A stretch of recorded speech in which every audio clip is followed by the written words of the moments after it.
Bismillahirrahmanirrahim. Assalamualaikum warahmatullahi wabarakatuh. Alhamdulillahirrabbilalamin wa ala alihi washabihi ajmain, amma ba'du. Bersama saya Khairul Anwar, lebih dikenal dengan panggilan Pak Aan. Saya mengajar di SMK ITB Nurul Qalbi untuk mata pelajaran layanan lembaga keuangan syariah di kelas 12 perbankan syariah. Untuk materi yang saya akan sampaikan kali ini adalah tentang analisis pembiayaan atau pinjaman kredit. Mari kita pelajari secara sesama. Pembiayaan di sini artinya adalah penyaluran dana kepada nasabah, baik yang berasal dari simpanan, tabungan, deposito, maupun modal yang untuk keperluan pembiayaan yang produktif. Dan pembiayaan juga sebagai investasi, yaitu dalam bentuk bagi hasil baik jual beli maupun jasa. Tentunya dengan didahului dengan kesepakatan antara pemilik dana dan pengguna dengan memperhatikan kaidah-kaidah agar aman, lancar, dan menghasilkan. Di mana pembiayaan mikro adalah pembiayaan yang memang disalurkan kepada usaha kecil atau mikro. Contohnya adalah pedagang kaki lima, para pelaku UMKM, dan lain sebagainya. Nah, untuk pembiayaan mikro ini limitnya atau standarnya pagunya sebesar 50 juta rupiah. Dan pembiayaan yang memang dikelola oleh lembaga keuangan mikro seperti Bank Perkreditan Rakyat Syariah, Koperasi, BMT, ya, ini melalui sumber dari Bank Indonesia. Ada 4 unsur dalam pembiayaan. Yang pertama adalah unsur kepercayaan. Yang kedua ada unsur waktu dan masa. Yang ketiga adanya unsur resiko. Yang keempat adanya unsur penyerahan. Kita akan bahas satu persatu. Yang pertama adalah unsur kepercayaan. Unsur kepercayaan di sini berarti adalah mempercayakan sejumlah dana untuk dikelola oleh nasabah. Tentunya dari pihak lembaga keuangan syariah, baik itu koperasi, bank, ataupun BMT, mempercayakan sejumlah dana atau modalnya untuk dikelola kepada nasabah yang mengajukan pembiayaan di lembaga tersebut. Ini sebagai dasar saling kepercayaan antara satu pihak dengan pihak lainnya. Yang kedua, unsur waktu dan masa. Dalam pembiayaan adanya unsur waktu dan masa karena adanya jangka waktu pengembalian pembiayaan, ya. Karena dari awal pembiayaan dana yang diberikan sampai ada tenggang waktunya dalam pengembalian pembiayaan tersebut. Yang ketiga adanya resiko. Tentunya akibat yang dapat timbul karena adanya jangka waktu antara pemberian pembiayaan dengan pelunasan, di samping kemungkinan adanya keuntungan, adanya juga kerugian dari usaha dari usaha para debitur yang mengajukan pembiayaan di lembaga keuangan. Keempat, adanya penyerahan. Di mana unsur penyerahan yaitu mengalihkan nilai ekonomi, baik itu uang atau berupa modal atau dana, berupa barang atau jasa kepada pihak lain yang nantinya dikembalikan pada saat pelunasan. Nilainya itu harus sama dengan nilai ekonomi uang pada saat pemberian pembiayaan.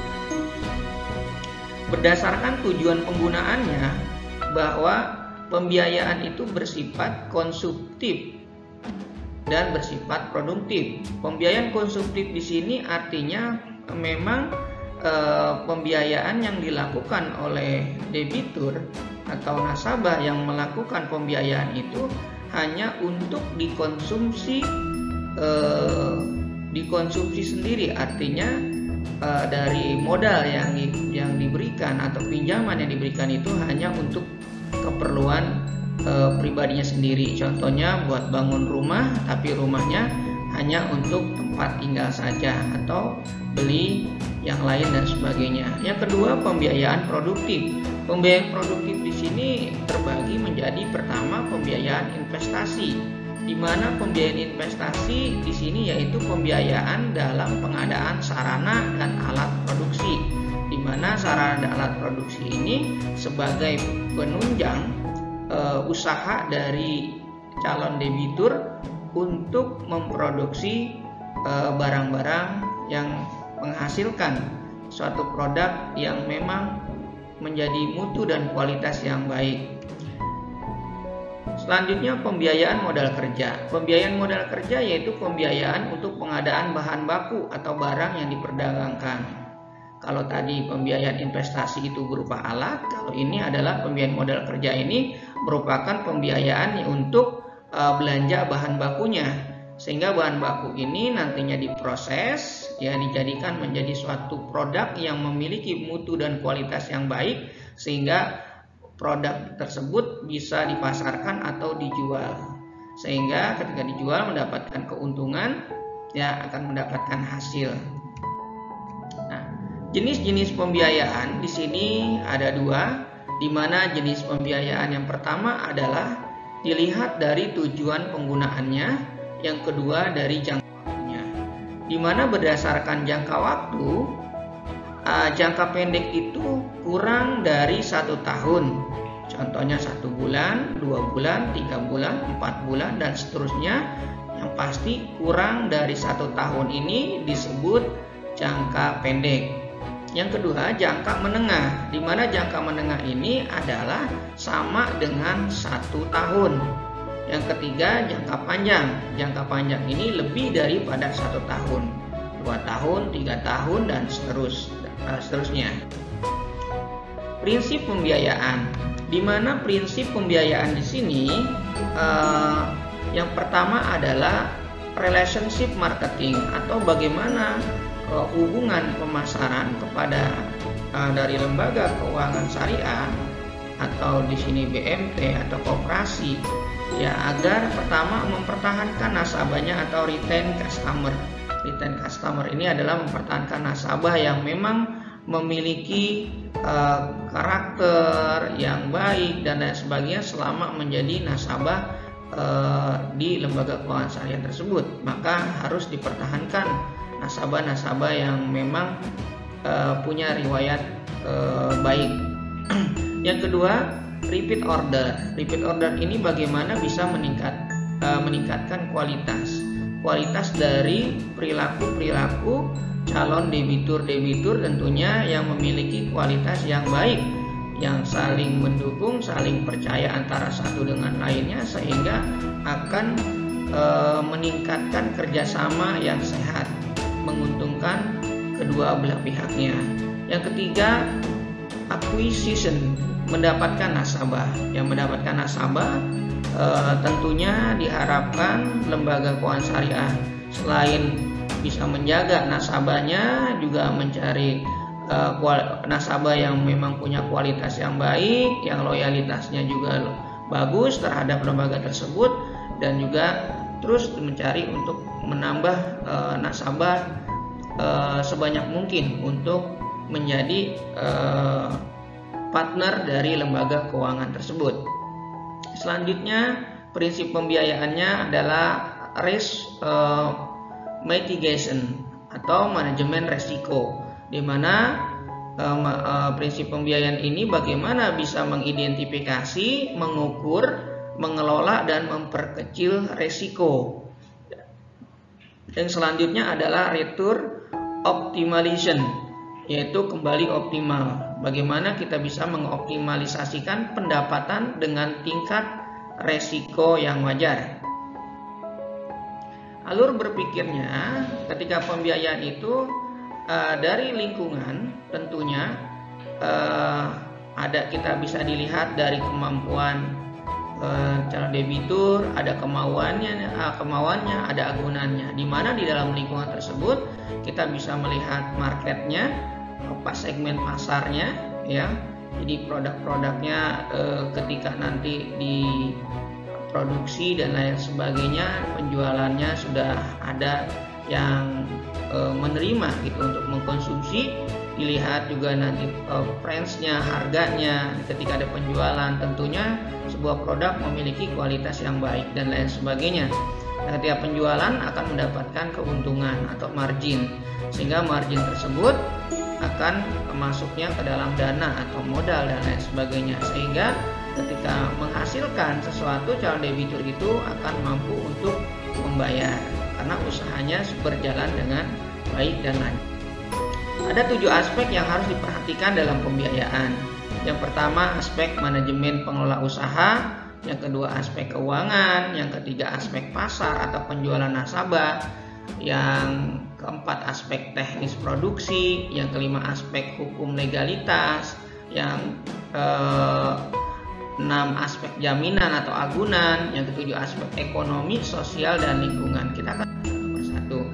Bagaimana aspek manajemen pengelola usaha? Aspek manajemen pengelola usaha ini dilihat dari menilai karakter dan kemampuan calon debitur serta organisasi perusahaan calon debitur.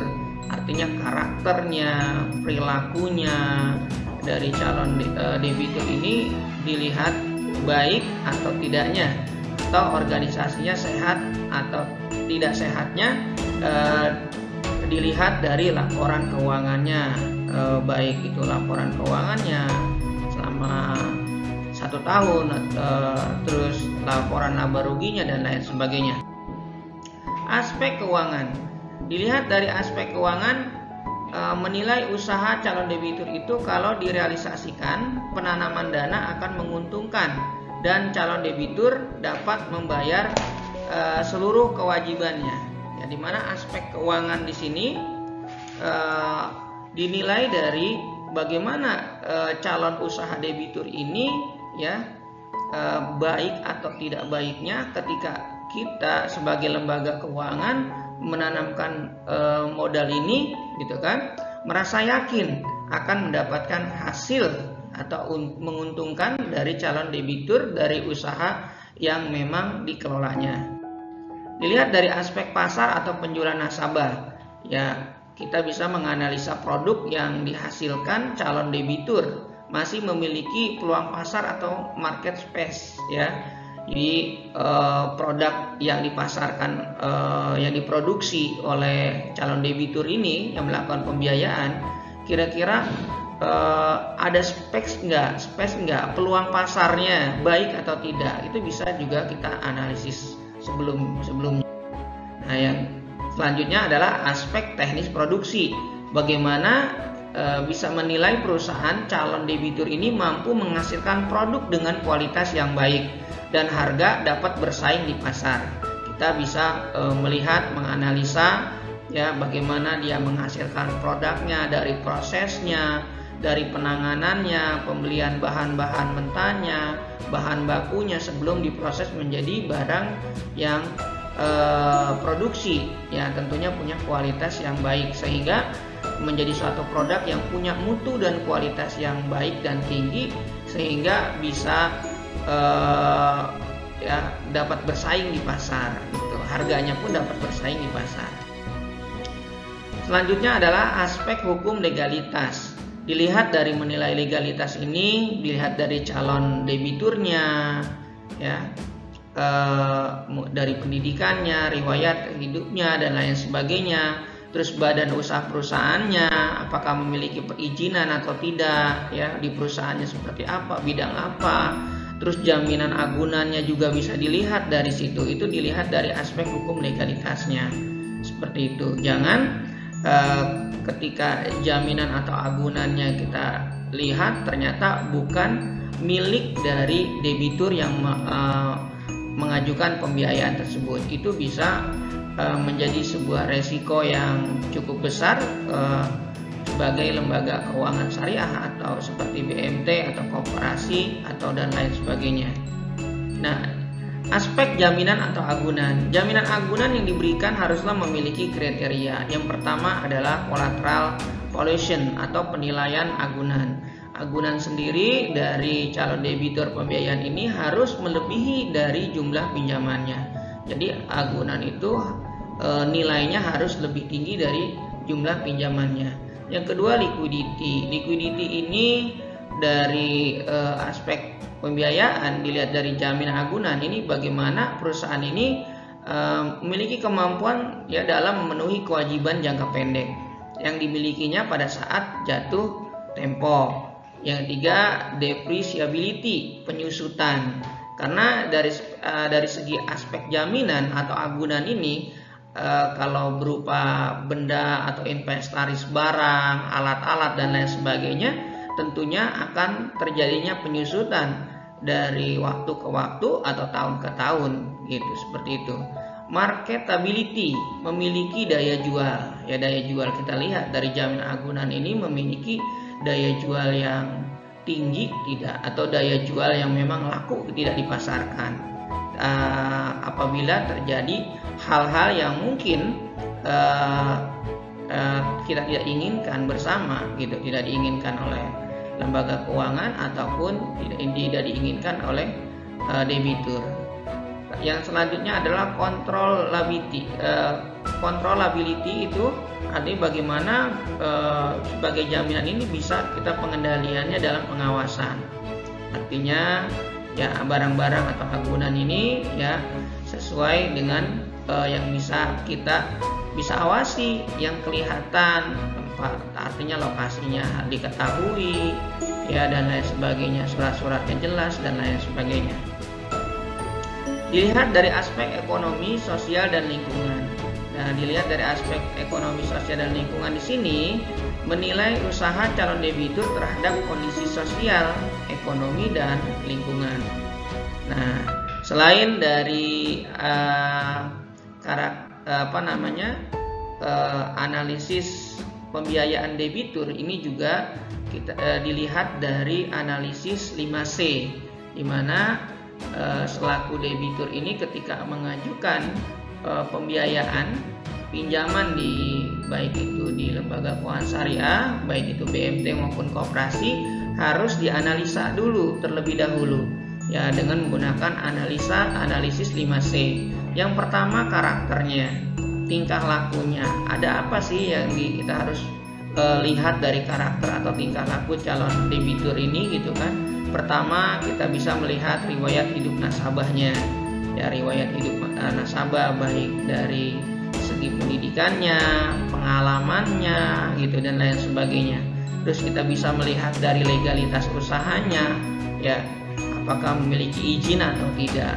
Riwayat usahanya maupun riwayat hubungannya dengan bank. Pernah nggak dari usahanya tersebut ya berhubungan dengan bank sebelumnya sebelum mengajukan pembiayaan di lembaga yang kita kelola ini. Terus juga bisa dilihat dari karakter itu adalah reputasi dalam menepati janji di lingkungan usahanya melalui suppliernya atau pelanggannya atau tetangganya dan lain-lainnya. Kita bisa melihat itu bisa kita observasi ketika memang riwayat dari calon debitur tersebut ya melalui para suppliernya. Kalau dia memang berkaitan dengan bank, ya tentunya kita akan koordinasi dengan bank yang memang yang dulu yang pernah berkaitan atau berhubungan dengan calon debitur tersebut. 3, ketekunan dan profil kerja. Ini sangat penting sekali ketika sudah memiliki karakternya. Kita lihat bagaimana ketekunan usahanya, ya kan, sudah berapa lama, dari profil kerjanya mungkin pengalaman dia ketika dia mengelola usaha itu juga sangat mendukung sekali. Dan selanjutnya dilihat karakter itu adalah akhlak dan nilai integritasnya, ya. Akhlaknya baik, akhlaknya bagus dan lain sebagainya, punya etika dan memahami ya. Terus juga menilai yang memang nilai integritasnya, kesungguhannya, bertanggung jawabnya itu lebih sebagai kepercayaan dari lembaga keuangan. Yang selanjutnya adalah kurikulum Pitu. Kurikulum Pitu di sini adalah sama dengan riwayat riwayat hidupnya atau riwayat dari usaha dari calon debitur, ya seperti itu.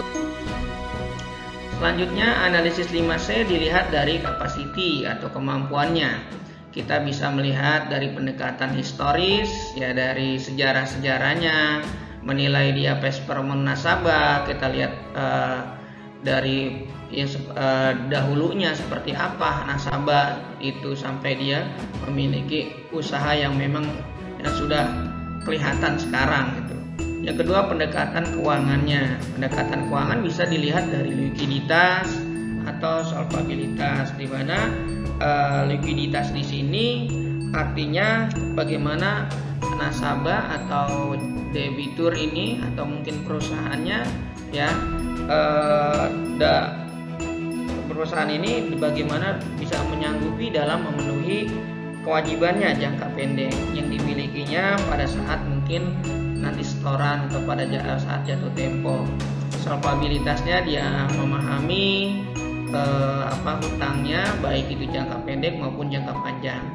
Terus juga ada pendekatan edukasi, di mana pendekatan edukasi di sini kita bisa melihat latar belakang pendidikannya, terus soft skillnya, keahliannya, apakah memang sesuai dengan bidang usaha yang dia jalankan dan lain sebagainya.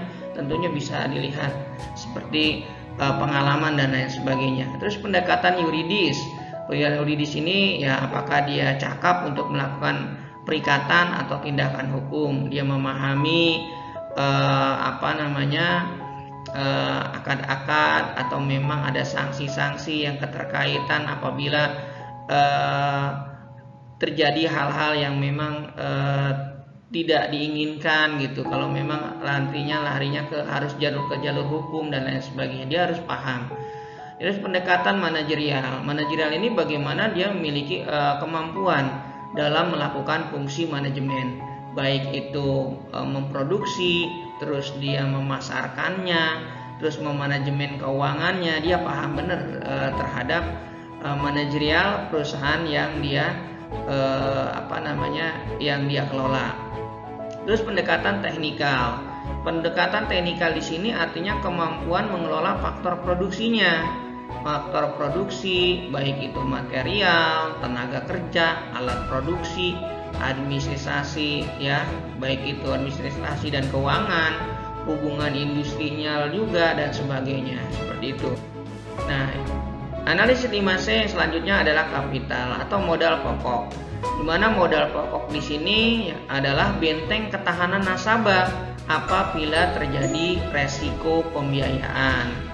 Ya, jadi ada modal pokoknya tentunya di perusahaan yang dia sudah geluti dan dia sudah jalankan saat ini, ya dia juga memiliki modal, ya artinya modal sendiri lah gitu ya.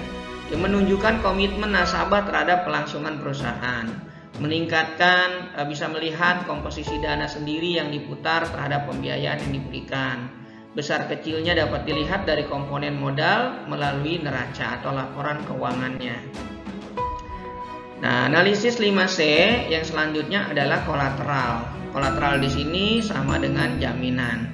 Kolateral bisa dilihat dari pertama kolateral valuation atau penilaian agunan. Tadi ketepatan nilai jaminan. Jadi yang namanya agunan atau jaminan itu ya harus melebihi nilainya dari jumlah pinjaman, ya.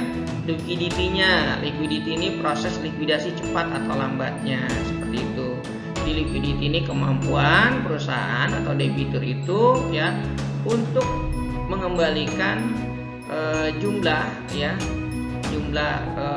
pinjaman yang nantinya gitu kan yang akan diberikan oleh lembaga keuangan tersebut, ya baik cepat ataupun lambat.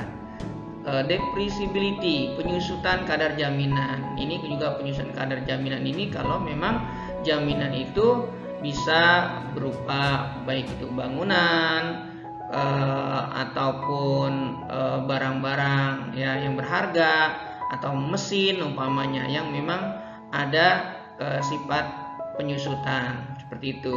Marketability ini pasar atau bagaimana dia menguasai pasar, atau memang produk yang tadi diproduksi itu dia mampu ya dalam menjual produk yang hasil produksi dari usahanya itu sendiri. Selanjutnya adalah controllability. Bagaimana kita bisa melakukan pengawasan, jaminannya. Contohnya tempat dan lokasinya kita diketahui bersama, terus tanahnya dan lain sebagainya, bangunannya, perizinannya dan lain sebagainya. Analisis 5C yang terakhir adalah kondisi ekonomi. Ini juga menjadi faktor yang sangat penting sekali ketika kita melihat, menganalisis calon debitur yang melakukan pembiayaan. Tentunya banyak sekali yang dipengaruhi dari lingkungan eksternal perusahaan itu sendiri, ya, dari segi ekonomi, ya, terus dari segi politik juga, ya, karena politik ini berkaitan dengan kebijakan pemerintah, ya, globalisasi juga, gitu kan, juga ada terjadinya perubahan pasar, ya, sampai perkembangan industri, bahkan kemajuan iptek pun itu menjadi pengaruh bisa membawa dampak yang negatif, bisa juga yang membawa dampak positif bagi keberlangsungan perusahaan tersebut atau usaha yang memang dikelola dari calon debitur. Nah, kesimpulannya dari analisis pembiayaan atau pengajuan kredit ini, bahwasanya lembaga keuangan syariah hanya melakukan hubungan usaha dengan perorangan atau perusahaan atau kelompok usaha yang mempunyai karakter yang baik, yang jujur, yang memiliki rasa tanggung jawab secara moral terhadap kewajibannya. Yang kedua, lembaga keuangan syariah ini tidak mengorbankan kualitas pembiayaannya yang semata-mata hanya karena mengejar pangsa pasar yang besar atau margin keuntungan yang tinggi, karena persaudaraan atau pertemanan atau maupun alasan lainnya. Yang ketiga, tidak dibenarkan adanya pembiayaan yang disetujui tanpa analisis pembiayaan secara menyeluruh yang dilakukan oleh pejabat pembiayaan yang berintegritas tinggi dengan mempergunakan seluruh keahlian yang dimilikinya. Nah, yang keempat, pembiayaan yang telah disetujui itu tidak boleh dicairkan tanpa adanya suatu perjanjian pembiayaan yang lengkap serta menyatakan kewajiban debitur kepada lembaga keuangan syariah. Yang kelima, lembaga keuangan syariah tidak akan memberikan pembiayaan kepada jenis usaha yang tidak mampu menghasilkan profit margin yang lebih tinggi dari margin yang memang menjadi porsi lembaga keuangan. Ya, untuk bisa menutup biaya lembaga keuangan memberikan keuntungan baik pada lembaga keuangan, nasabah maupun kepada sohibul mal, ya, seperti itu. Yang terakhir, lembaga keuangan syariah tetap berupaya bagaimana menjaga tingkat pembiayaan yang diklasifikasikan atau mungkin diragukan atau terjadinya kredit macet itu tidak melebihi ambang batas yang memang sudah. Demikianlah materi yang saya bisa sampaikan. Insya Allah di lain waktu kita akan kembali lagi ke channel yang sama, di channel Aan Khan, dalam materi yang berbeda. Jangan lupa like and subscribe. Dukung channel Aan Khan. Sampai jumpa. Terima kasih. Assalamualaikum warahmatullahi wabarakatuh.